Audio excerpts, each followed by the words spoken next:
আসসালামু আলাইকুম viewers, welcome to our YouTube channel. যেখান থেকে আমাদের ভিডিওটি দেখছেন, আশা করি সবাই ভালো আছেন। আজকে আমি যে ব্যবসাটি নিয়ে কথা বলবো তা হলো রাইস মিলের ব্যবসা, মানে ধান থেকে চাল তৈরি করার ব্যবসা।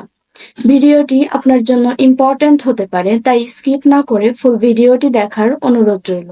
এবং আপনি যদি আমাদের চ্যানেলের নতুন দর্শক হয়ে থাকেন তাহলে অবশ্যই আমাদের চ্যানেলটিকে সাবস্ক্রাইব করে পাশে থাকা বেল আইকনটি প্রেস করতে ভুলবেন না, যেন আমরা নতুন কোনো ভিডিও আপলোড করলে নোটিফিকেশন চলে যায় আপনার ফোনে। উদ্যোক্তা ভাইয়েরা যারা ভাবছেন একটি ব্যবসা করবেন, তাদের জন্য আমি আজকে নতুন একটি ব্যবসার আইডিয়া নিয়ে চলে এসেছি। ব্যবসাটি হলো রাইস মিলের ব্যবসা। আপনি আপনার এলাকায় শুরু করতে পারেন এই রাইস মিলের ব্যবসাটি। রাইস মিলের এই ব্যবসাটি অনেক লাভজনক একটি ব্যবসা, কারণ বাংলাদেশের প্রধান খাদ্য হলো ভাত।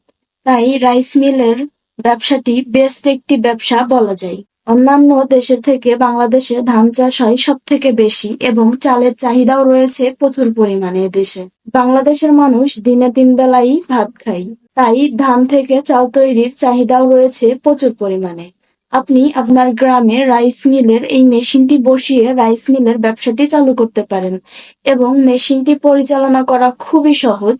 যে কোনো একজন মানুষই এই মেশিনটি চালাতে পারবেন। এই মেশিনটি আপনারা নর্মাল লাইনে চালাতে পারবেন, বাসাবাড়ির যে 220 ভোল্টেজের লাইন রয়েছে সেই লাইনেই চালাতে পারবেন এবং এই মেশিনটি কারেন্টও খুব কম খরচ হবে।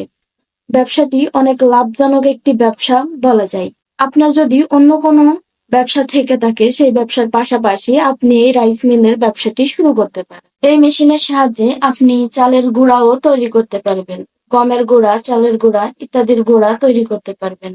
রাইস মিলিং এই মেশিনগুলো 2 ধরনের হয়ে থাকে। একটি হচ্ছে সিদ্ধ ধান থেকে চাল তৈরি করা, আর একটি হচ্ছে ফুললি অটোমেটিক, যেটার মাধ্যমে ধান সিদ্ধ হয়ে চাল তৈরি করে বের করে দিবে।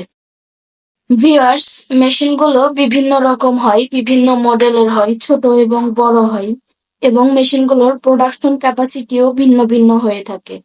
ভিডিওতে আমরা প্রাইস বলি না, কারণ এই মেশিনগুলো প্রাইস ভিন্ন ভিন্ন হয় মেশিনের মডেল অনুযায়ী, প্রোডাকশন ক্যাপাসিটি অনুযায়ী এবং ডলার ও রুপির রেট ওঠানামা করে, সেজন্য প্রাইসটাও কম বেশি হয়ে থাকে। ভিউয়ার্স, আপনি এই রাইস মিলের ব্যবসাটি যদি করতে চান বা মেশিনটি ক্রয় করতে চান তাহলে অবশ্যই আমাদের সাথে যোগাযোগ করুন। আমরা আপনাকে আপনার অর্ডার এবং রিকোয়ারমেন্ট অনুযায়ী বেস্ট একটি মেশিন ইম্পোর্ট করে এনে দিব। আমাদের সাথে যোগাযোগ করতে স্ক্রিনে দেওয়া নাম্বারে কল করতে পারেন অথবা সরাসরি আমাদের অফিসে এসে আমাদের সাথে কথা বলে যেতে পারেন। এবং আমাদের ভিডিওর ডিসক্রিপশন বক্সে আমাদের যাবতীয় ডিটেলস দেওয়া আছে, আমাদের ওয়েবসাইট এবং ফেসবুকের লিংক দেওয়া আছে। আপনি চাইলে সেখান থেকে মেশিনটি ভিজিট করে নিতে পারেন। এতক্ষণ সাথে থাকার জন্য সকল দর্শকদের অসংখ্য ধন্যবাদ।